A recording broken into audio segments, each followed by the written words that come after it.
My Lords, I would like to focus on the choice we face as a country between investing in economic inactivity versus investing in work, a theme my noble friend Lord Northbrook also spoke about. The Work and Pensions Secretary announced yesterday a £1 billion investment to incentivise employers to hire young people from long-term unemployment. Welcome news, given almost 1 million people are not in education, employment or training. Each of those NEETs faces losing out on £1 million in lifetime earnings, with a further £1 million cost the state, i.e. to all of us as taxpayers, in welfare payments and lost tax revenue. What struck me, though, is that this £1 billion incentive to employers is far less than the £8 billion increase for non-pension related welfare payments announced in the spring statement. The government has therefore made an active choice, the wrong choice in my view, to spend 8 times more on paying people to stay out of work than getting people into work.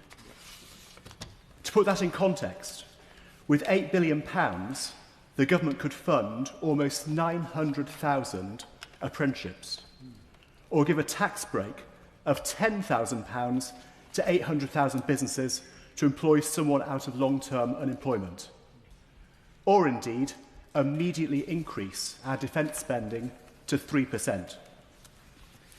According to Table 5 of the appendix to the OBR's report, the Treasury will collect £331 billion in income tax in the current financial year. But according to Table 4.6, we will spend £333 billion on welfare, a sum which is almost as big as the combined GDP of Scotland, Wales and Northern Ireland. In other words, we are now spending more to facilitate people not working than we raise an income tax from people working. This comes at a cost which falls on us through taxation, but also on the next generation through an increased national debt. In the year 2000, the national debt per person was, in today's money, £11,500. Today, the share of the national debt for every child born is over £41,000. This is their inheritance, and the trajectory is not improving. According to page 70 of the OBR's report, total welfare spending will rise this year, just this year, by £18 billion, further contributing to the national debt. This £18 billion increase is the equivalent to the entire annual budget of NASA, an organisation that is literally sending people around the moon this year.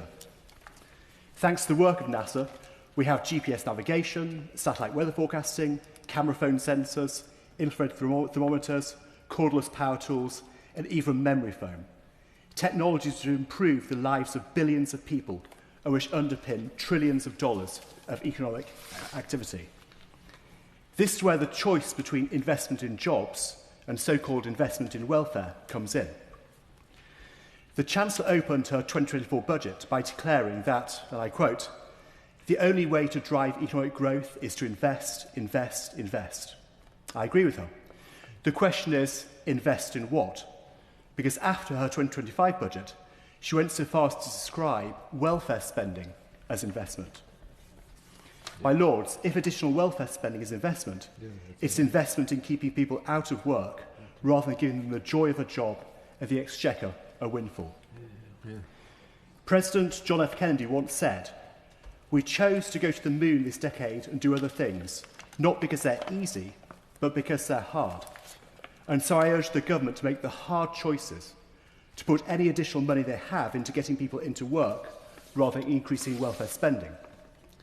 As the Chancellor once said, and again I quote, "We're not the party of people on benefits. We don't want to be seen, and we're not the parties represent those who are out of work. Labour are the party of working people, formed for and by working people." But, my Lords, the spending choices in the spring statement speak louder than words.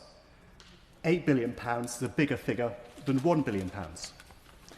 I urge the government to make getting people into work a higher priority than keeping them out of work, to put more focus on making the country NEET zero rather than net zero, and to go back to being, in the words of the Chancellor, the party of the worker rather than the party of people who are out of work. Yeah.